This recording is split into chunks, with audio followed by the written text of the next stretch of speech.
Situé à Kyoto au début du XIe siècle, le Di du Genji est considéré comme le premier roman du monde. L'autrice Murasaki Shikibu occupait une position de choix à la cour impériale. Elle était également répétitrice auprès de l'impératrice. Son livre sur la culture d'une cour animée, riche en intrigues et en romances, est toujours apprécié de nos jours. Voici un exemple du type de kimono porté par les dames de cour à l'époque du Di du Genji. Les subtiles combinaisons de couleurs expriment la nature des saisons. Le choix des couleurs est également un indicateur du rang de la personne dans la hiérarchie de la cour. Un projet a vu le jour avec pour objectif de recréer fidèlement les kimonos dépeints dans le Di du Genji. Le professeur Sato Satoru est à la tête d'une équipe d'experts dans diverses disciplines. Ils ont choisi de s'intéresser aux kimonos portés par Dame Akashi no Kimi pendant une fête célébrant l'arrivée du printemps. Dame d'un rang inférieur, elle était un peu plus âgée que la plupart des dames de cour. Nous pensons qu'elle avait des goûts simples et qu'elle aurait évité les rouges et les roses vifs, appréciés des dames de cour plus jeunes. C'est pour cela que nous avons choisi ces couleurs. Leur raffinement exprime son élégance et sa réserve.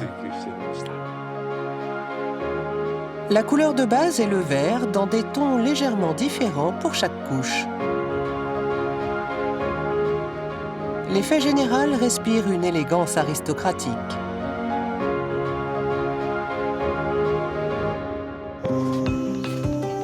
Yoshioka Sarasa appartient à la 6e génération d'une famille de teinturiers installée à Kyoto depuis plus de 200 ans.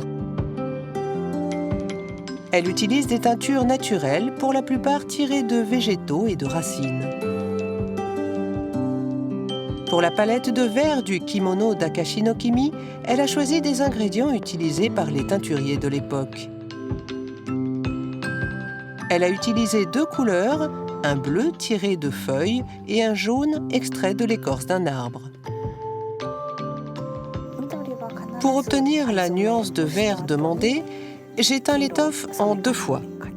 D'abord en bleu indigo, puis en jaune. C'est un processus très délicat. Il fallait sans cesse équilibrer les couleurs. En jouant sur la durée de trempage et la concentration des teintures, elle a obtenu tout un nuancier de vert.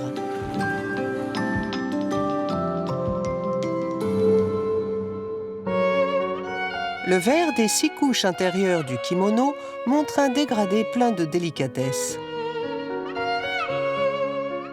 Les motifs de la couche extérieure sont brodés dans un vert plus sombre.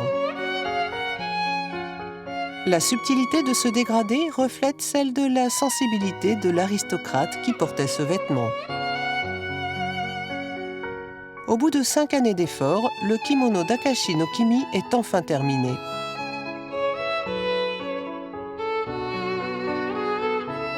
Les couleurs du printemps font écho à la fête d'autrefois, pendant laquelle la cour célébrait la beauté de la saison.